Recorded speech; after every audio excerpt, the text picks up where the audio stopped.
The South Carolina primaries will be held in late spring, and one of the biggest offices up for grabs, the state's first congressional district. And we've been talking to several candidates. Today, we'd like to welcome Democratic candidate Max Diaz. Great to have you with us. Yeah, thank you for having me on. Yeah, so you're one of the youngest that's thrown their hat in the ring for this office. And before we got started, you were saying that there were certain places where you found to be gaps in the way the district was being represented.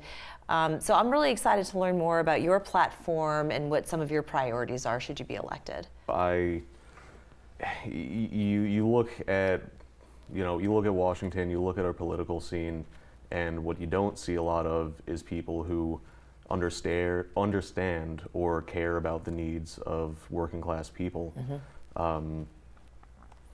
It's a lot of what's going on there is just politicians doing the whims and bidding of the extremely wealthy and powerful, kind of ignoring the well-being of the average person. And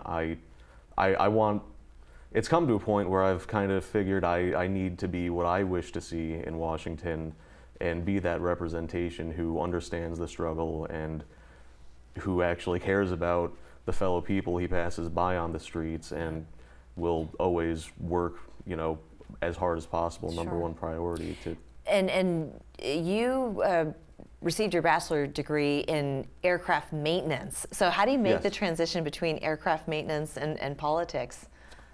Well, I fix things. That's a good answer. No, it's I've always been very interested in politics, very passionate, very informed on it. It's just not something I really entertained or strived for before until I really felt like I just needed to make that change. Yeah, and when you say that you're kind of the champion of the underdog, the working class person, things have been very difficult for people who have kind of reached that threshold of salary versus inflation, home affordability. There's so many challenges that people have been facing. So if you were to be elected, where would you start to implement some of those changes, and how would you go about accomplishing that? Right. So one of the biggest issues, one of the issues that's the price is increasing way faster than say salaries are rising at one of the highest rates is the cost of housing. Mm-hmm.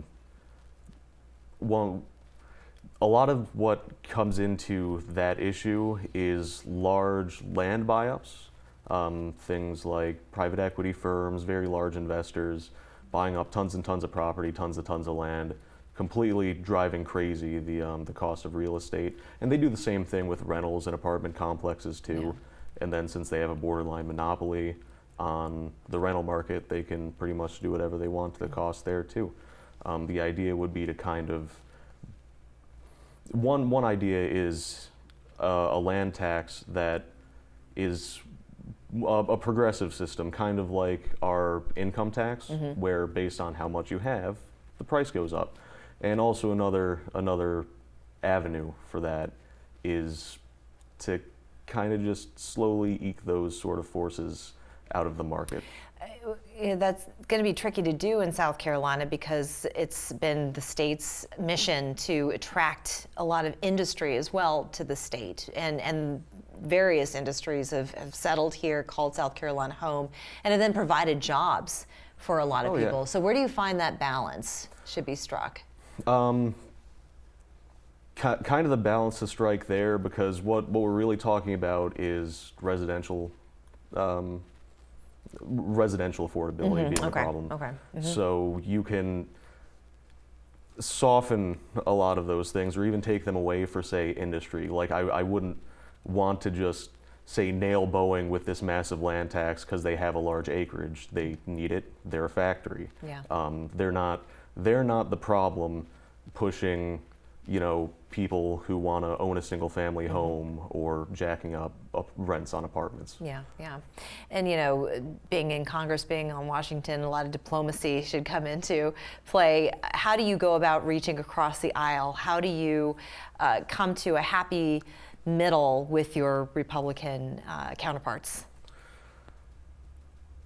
Well, the kind of the answer to that is just try and negotiate issue by issue. I'm not really a big believer in going by a specific, party line or political philosophy. For me, it's all about just trying to find a pragmatic solution to any individual problem that's good for the people. So far... So you're not a rubber stamp Democrat, is what you're saying? No, absolutely not. I went with the Democrats because I'm closer to them, let's say, but I wouldn't say I'm satisfied with the two-party system exactly. Is that right? Not even remotely. Oh, very interesting. Now, okay. in fact, I'm a strong advocate for ranked choice voting, which would really diminish the power of the two-party system. It would move in a lot of room for independents and third parties. You're the first candidate that I've heard talk about that, so that's really interesting. I think there's more to dive in there. We've run out of time, but for people who want to support your campaign, and if you have any events coming up, where should they go? Okay, yeah, go to my website at maxdiazforcongress.com. I've got contact information, social media links, anything you might want to find. We're going to put that up on the screen. Thank you so much, Max Diaz. All right, Appreciate yeah. you coming. Thanks again. We'll be back after this.